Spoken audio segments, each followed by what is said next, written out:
الله أكبر الله أكبر كبيرا والحمد لله كثيرا وسبحان الله بكرة وعسيلا لا إله إلا الله والله أكبر الله أكبر ولله الحمد. الحمد لله الحمد لله الذي خلق الموت والحياة ليبلوكم أيكم أحسن عملا وهو العزيز الغفور. أشهد أن لا إله إلا الله وحده لا شريك له وأشهد أن محمدا عبده ورسوله. اللهم صل وسلم على محمد وعلى آله وأصحابه ومن تبعهم بإحسان إلى يوم الدين.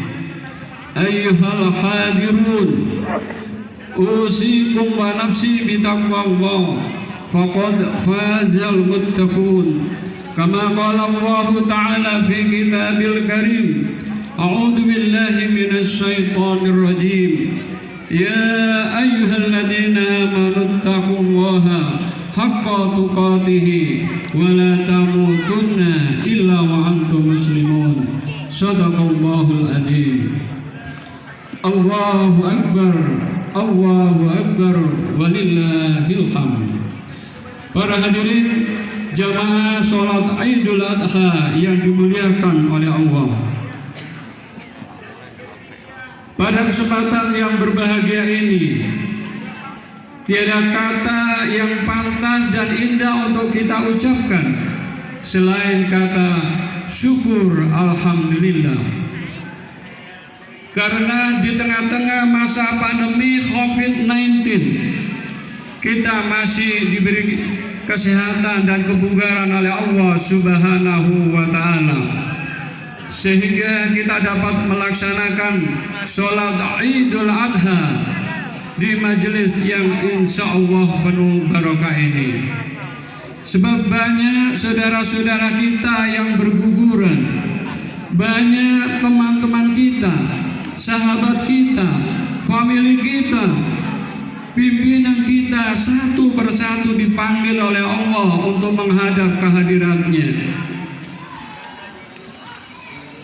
Tentunya kita berharap dan berdoa semoga Allah Subhanahu wa ta'ala mengampuni atas segala dosa-dosanya, menerima amal ibadahnya, dan semoga dimasukkan oleh Allah ke dalam surganya.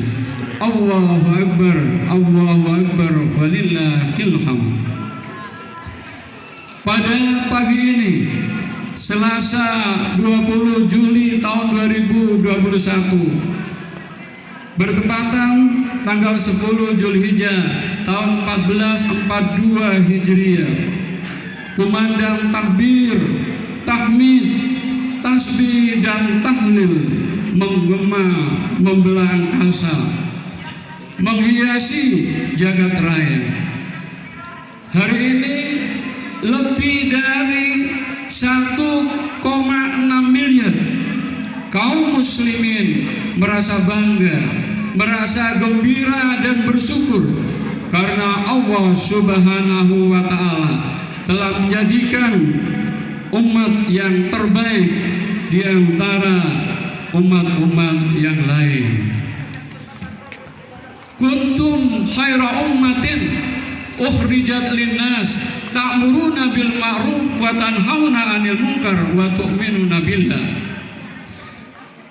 Kalian adalah umat yang terbaik, dilahirkan untuk manusia, mengajak kepada kebaikan dan mencegah dari hal yang mungkar dan beriman kepada Allah. Allahu Akbar walillahil hamd. Hari ini para tamu Allah, jamaah haji di seluruh belahan dunia sedang berada di Mina, sedang berkumpul di Mina dalam rangka untuk melempar jumrah sebagai miniatur syaitan yang senantiasa menggoda manusia. Setelah sehari sebelumnya wukuf di Arafah, hari ini juga umat Islam di seluruh dunia sedang bertakbir, bertahmid dan bertahlil, mengagungkan asma Allah dan melaksanakan sholat Idul Adha secara berjamaah, yang kemudian diikuti dengan menyembelih hewan kurban bagi mereka yang mampu melaksanakannya sebagai manifestasi ketaatan dan ketakwaan kita, ketakwaan mereka kepada Allah Subhanahu wa ta'ala.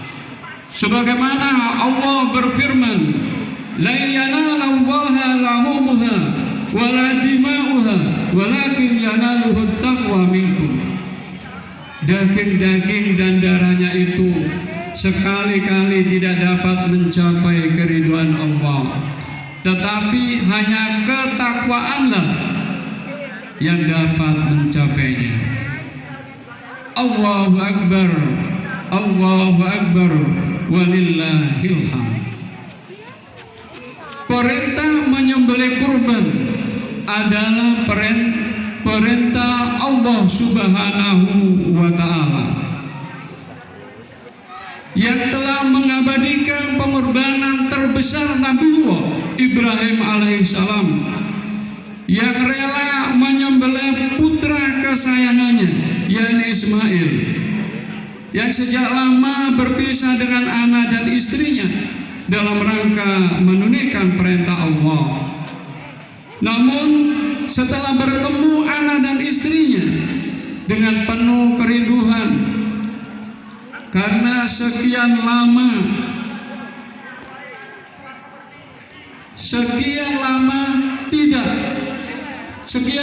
berpisah, tiba-tiba Allah memerintahkan kepada Nabiullah Ibrahim alaihissalam untuk menyembelih putranya, yaitu lewat mimpi kenabian. Kemudian beliau menyampaikan kepada putranya sebagaimana diabadikan oleh Allah di dalam Al-Quran surat As-Saffat ayat 102. Walamma balagha ma'ahu sya'ya qala ya bunayya inni ara fil manami anni adbahuka fandur madza tara qala ya abatif'al ma tu'mar satajiduni insyaallah minas sabirin. Allahu Akbar, Allahu Akbar, walillahil hamd. Maka tatkala anak itu sampai umur bersama-sama Ibrahim berkata, wahai anakku, sesungguhnya aku melihat dalam mimpi bahwa aku menyembelihmu, maka pikirkanlah apa pendapatmu. Ia menjawab, hai bapakku, kerjakanlah apa yang diperintahkan kepadamu. Insya Allah kamu akan mendapatiku termasuk orang-orang yang sabar. Allahu Akbar, Allahu Akbar, walillahil hamd. Pengorbanan yang dilakukan oleh seorang bapak dan seorang anak dalam ayat di atas adalah pengorbanan yang sangat besar, pengorbanan yang sangat luar biasa, pengorbanan yang sangat spektakuler dalam sejarah manusia. Walaupun akhirnya Allah Subhanahu wa ta'ala mengganti penyembelihan Ismail dengan seekor domba, sehingga pengorbanan Ibrahim dan Ismail menjadi pelajaran bagi manusia sesudah mereka dengan memotong hewan kurban setiap tahun. Adakah pengorbanan yang lebih besar, lebih hebat, lebih tinggi dibandingkan dengan perintah Ibrahim menyembelih putranya? Allahu Akbar, Allahu Akbar, walillahil hamd.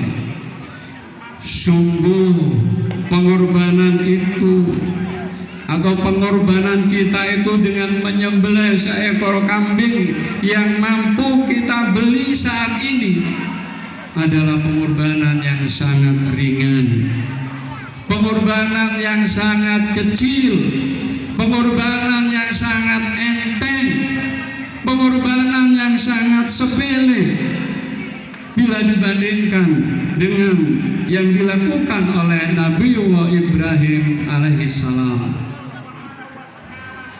Namun berapa banyak umat Islam yang mampu secara finansial tetapi masih berat mengorbankan hartanya di jalan Allah. Berapa banyak orang yang mampu tetapi sekitar kita masih banyak pula yang terkadang sulit untuk mendapatkan sesuap nasi. Allahu Akbar, Allahu Akbar, walillahil hamd. Sejarah Islam membuktikan bahwa Umar bin Khattab radhiyallahu anhu rela tidur di bawah pohon dan hanya memiliki selembar baju karena empati dan perhatian terhadap kondisi ekonomi rakyatnya. Utsman bin Affan yang sebelumnya adalah seorang yang kaya raya, yang sebelumnya adalah seorang konglomerat dari kalangan sahabat, beliau rela tidur setiap hari di dalam masjid karena mengajarkan kesederhanaan pada rakyatnya. Umar bin Abdul Aziz ada salah seorang pemuda yang kaya raya pada zamannya di Madinah. Namun setelah menjadi khalifah, tiba-tiba ia menjadi seorang yang paling miskin dari rakyatnya.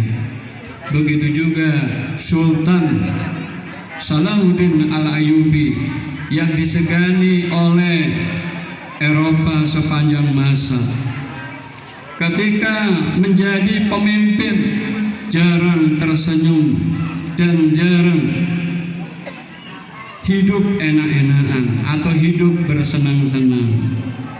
Sehingga ada yang bertanya, "Wahai Sultan, mengapa engkau tidak pernah bersenang-senang dan tidak pernah tersenyum?" Spontan beliau menjawab, "Bagaimana mungkin aku bisa tersenyum? Bagaimana mungkin aku bisa bersenang-senang sementara rakyatku menderita, sementara Masjid Al-Quds terjajah." Allahu Akbar, Allahu Akbar, walillahil hamd. Lalu bagaimana dengan kondisi pemimpin-pemimpin kita saat ini? Berapa banyak orang yang sebelumnya miskin tiba-tiba menjadi kaya raya setelah menjadi pemimpin di daerah tertentu?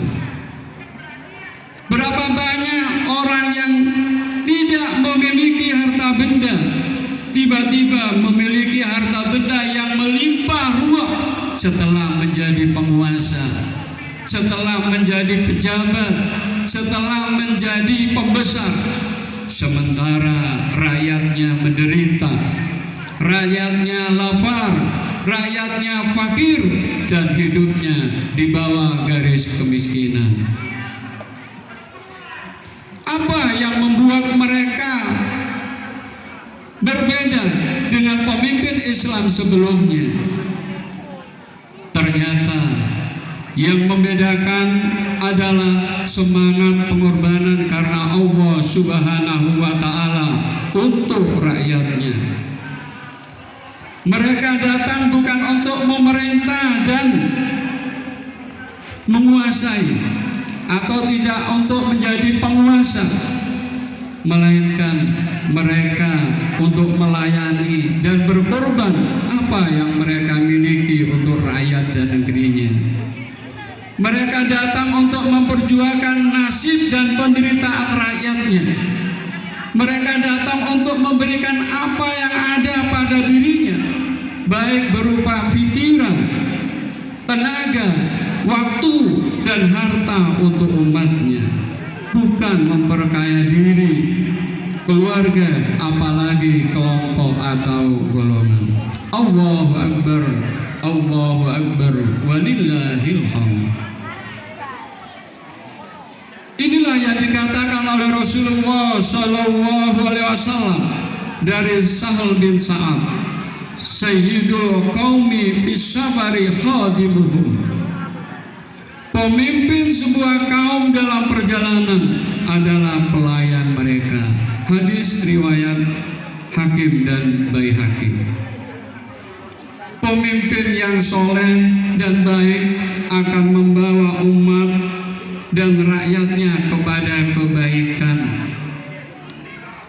Pemimpin yang ahli ibadah akan menjadi rakyatnya beribadah. Pemimpin yang beriman dan bertakwa akan menjadi rakyatnya dan negerinya bertakwa, yang pada akhirnya akan melahirkan keberkahan dan kemakmuran bagi bangsanya. Begitu juga sebaliknya, pemimpin yang tidak beriman, yang tidak menjalankan agamanya akan melahirkan bencana, kerusakan, bahkan azab dari Allah Subhanahu wa ta'ala. Allahu Akbar, Allahu Akbar, walillahil hamd. Ibrahim adalah suri tauladan abadi. Kita perlu menghadirkan tauladan itu dalam diri kita semua, agar iman kita menjadi kokoh, agar mental kita menjadi ajab, agar hati kita menjadi jernih dan pikiran kita lebih tertata rapi. Sebab suatu saat nanti manusia akan mengalami guncangan yang besar karena kehilangan sosok tauladan dalam kehidupan kita sehari-hari. Rasulullah Sallallahu Alaihi Wasallam 15 abad yang lalu pernah memberikan sinyalmen, pernah memberikan isyarat tentang situasi yang akan menimpa di sebuah bangsa yang tidak konsisten menjalankan tata aturan agama. Mereka akan dilanda berbagai krisis, baik krisis ekonomi, politik, sosial, moral, dan budaya yang berkepanjangan. Sebagaimana dalam hadisnya yang cukup panjang, yang artinya, apabila akhir zaman semakin dekat, maka banyak orang yang berpakaian jubah. Dominasi perdagangan, harta kekayaan melimpah, para pemilik modal diagungkan, kemesuman merajalela, kanak-kanak dijadikan pemimpin, dominasi perempuan, kelaliman penguasa, manipulasi tukar dan takaran dan timbangan yang bahasa kerennya disebut dengan modus operandi penipuan. Orang lebih suka memelihara anjing piaraannya daripada anaknya sendiri.